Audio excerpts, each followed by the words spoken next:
Hello guys, welcome back to my channel. आज की इस वीडियो में हम समझेंगे क्लास 12 के इकोनॉमिक्स का चैप्टर नंबर 2, भारत में पंचवर्षीय योजना। इससे पहले वाली वीडियो में मैं बच्चों ऑलरेडी पूंजीवादी अर्थव्यवस्था और समाजवादी अर्थव्यवस्था के बारे में समझा चुकी हूँ, जिसमें हमने विशेषताएं समझी, गुण समझे, अवगुण समझे। सो आज की जो हमारी वीडियो है मिश्रित अर्थव्यवस्था पर है। इसे हम बहुत ध्यान से समझने की कोशिश करेंगे, क्योंकि हमारे एग्ज़ाम के पॉइंट ऑफ व्यू से काफ़ी इम्पोर्टेंट टॉपिक होने वाला है।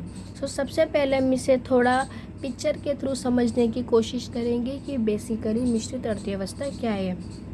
सो जहाँ पर प्राइवेट सेक्टर और पब्लिक सेक्टर मीन्स कि जहाँ पर पूंजीवादी अर्थव्यवस्था बच्चों और समाजवादी अर्थव्यवस्था मिलकर के काम करते हैं, दोनों आपस में मिलकर के काम करते हैं, दोनों को पैसों से रिलेटेड डिसीजन लेने की पूरी छूट होती है, वहाँ मिश्रित अर्थव्यवस्था का निर्माण होता है। सो आई होप बच्चों आप लोग ये छोटी सी बात बहुत अच्छे से ध्यान में रखोगे। जहाँ समाजवादी अर्थव्यवस्था और पूंजीवादी अर्थव्यवस्था मिलकर के काम करते हैं और दोनों को ही पैसों से रिलेटेड मीन्स की आर्थिक निर्णय डिसीजन लेने की पूरी तरीके से स्वतंत्रता होती है, पूरी तरीके से छूट होती है, जिसे हम मिश्रित अर्थव्यवस्था कहते हैं। हम इसे और सिंप्लीफाई करने की कोशिश करते हैं कि बेसिकली मिश्रित अर्थव्यवस्था वे अर्थव्यवस्था है जिसके अंदर जो हमारे प्रोडक्शन के रिसोर्सेज है, जितने भी हमारे उत्पादन के साधन हो गए, उन सब पर जो है बच्चों वो पब्लिक सेक्टर का भी कंट्रोल होता है और साथ में प्राइवेट सेक्टर का भी कंट्रोल होता है।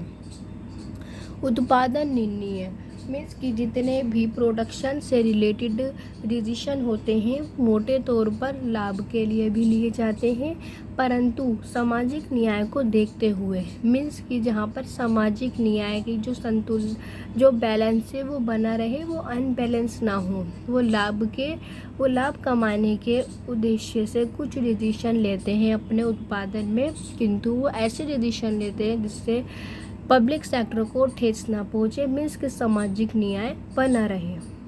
सो आई होप बच्चों आप लोगों को ये बहुत अच्छे से समझ में आया होगा कि बेसिकली मिश्रित अर्थव्यवस्था क्या होती है, जिसके अंदर प्राइवेट सेक्टर और पब्लिक सेक्टर दोनों ही मिलकर के काम करते हैं, दोनों के पास ताकत होती है, दोनों ही पैसों से रिलेटेड डिसीजन लेने के लिए पूरे तरीके से दोनों को छूट होती है।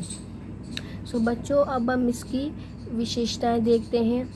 सो यहाँ से अब हम इसकी विशेषताओं को समझते हैं। जहाँ पर हमारे प्रोडक्शन के रिसोर्स हो गए मीन्स के उत्पादन के साधन हो गए, उन सब पर हमारे प्राइवेट सेक्टर का भी कंट्रोल होता है और उन सब पर हमारे पब्लिक सेक्टर का भी कंट्रोल होता है। मीन्स कि उससे रिलेटेड कोई भी डिसीजन पब्लिक सेक्टर भी ले सकता है और उससे रिलेटेड कोई भी डिसीजन प्राइवेट सेक्टर भी ले सकता है।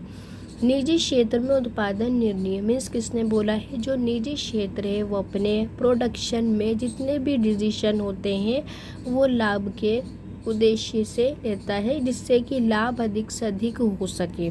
वहीं दूसरी ओर जो हमारा सार्वजनिक क्षेत्र है मीन्स कि समाजवादी अर्थव्यवस्था है, वो उसका जो एकमात्र उद्देश्य होता है बच्चों वो सामाजिक कल्याण होता है।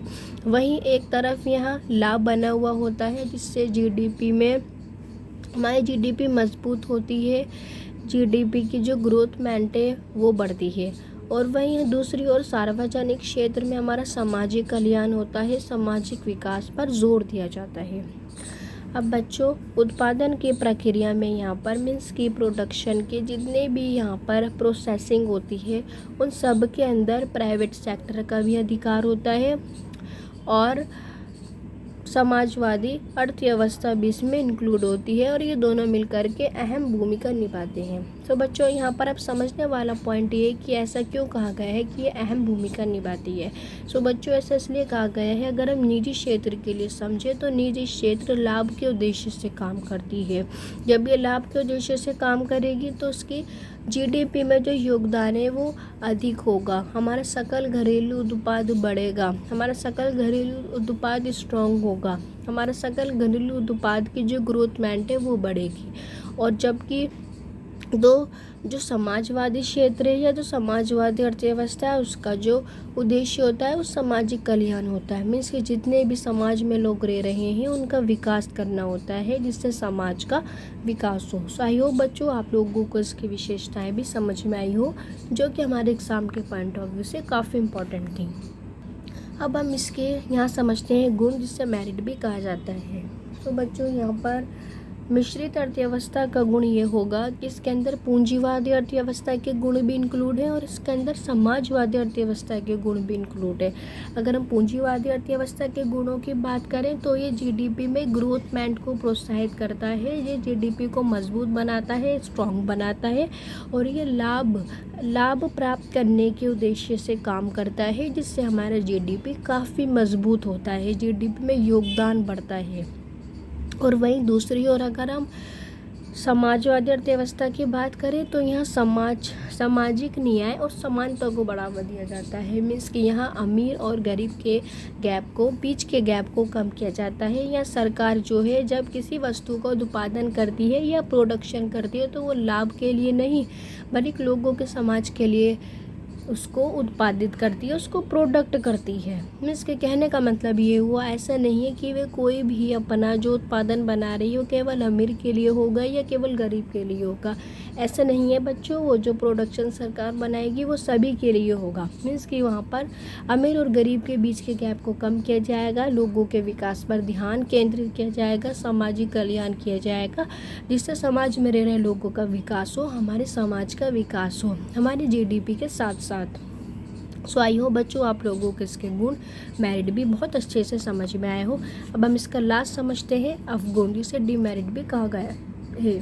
सो यहाँ जो हमारा मिश्रित अर्थव्यवस्था का बच्चों अवगुण है वो ये होगा कि जो हमारी सरकार है, हमारी गवर्नमेंट है, वो अक्सर भ्रष्टाचार से प्रभावित हो जाती है जिसके अंदर जो इसके उत्पादन करने की क्षमता होती है, मीन्स कि जो उसके उत्पादन करने की क्षमता में है काफ़ी कमी आ जाती है। ऐसा क्यों होता है बच्चों? ऐसा इसलिए होता है कि सरकार को कभी लगता है कि सरकार के इस उत्पादन के अंदर सरकार को हानि हो रही है, सरकार को अपने इस प्रोडक्शन के अंदर हानि हो रही है, तो वो उसको निजी सेक्टर को मीन्स कि प्राइवेट सेक्टर को बेच देती है। वो प्राइवेट सेक्टर से कहती है लो ये अब आप लोगों के हाथ में है, अब आप इससे अधिक से अधिक लाभ कमाओ। जब सरकार को ये फील होता है कि वे उसका जो उत्पादन था वो हानि में जा रहा है या वो लॉस में जा रहा है, तो तब वो उसको पब्लिक सेक्टर से प्राइवेट सेक्टर को बेच देती है ताकि वो जो प्रोडक्शन था या वो जो उत्पादन था उसमें सरकार को लाभ हो सके। सो आई हो बच्चों आप लोगों को समझ में आया हो कि किस तरीके से यहाँ सरकार जो है भ्रष्टाचार से प्रभावित होती है जब उसको अपने किसी भी प्रोडक्शन में ये फील होता है कि वो लॉस्ट में जा रहा है। सो उसके चलते अपने उस प्रोडक्शन को प्राइवेट सेक्टर को बेच देती है। सो आज के इस वीडियो में हमने मिश्रित अर्थव्यवस्था की विशेषताओं को समझा, इसके डेफिनेशन को समझा, इसके गुण को समझा और इसके गुण को समझा। सो आई होप बच्चों आप लोगों को ये बहुत अच्छे से समझ में आया हो। जब तक के लिए गुड बाय।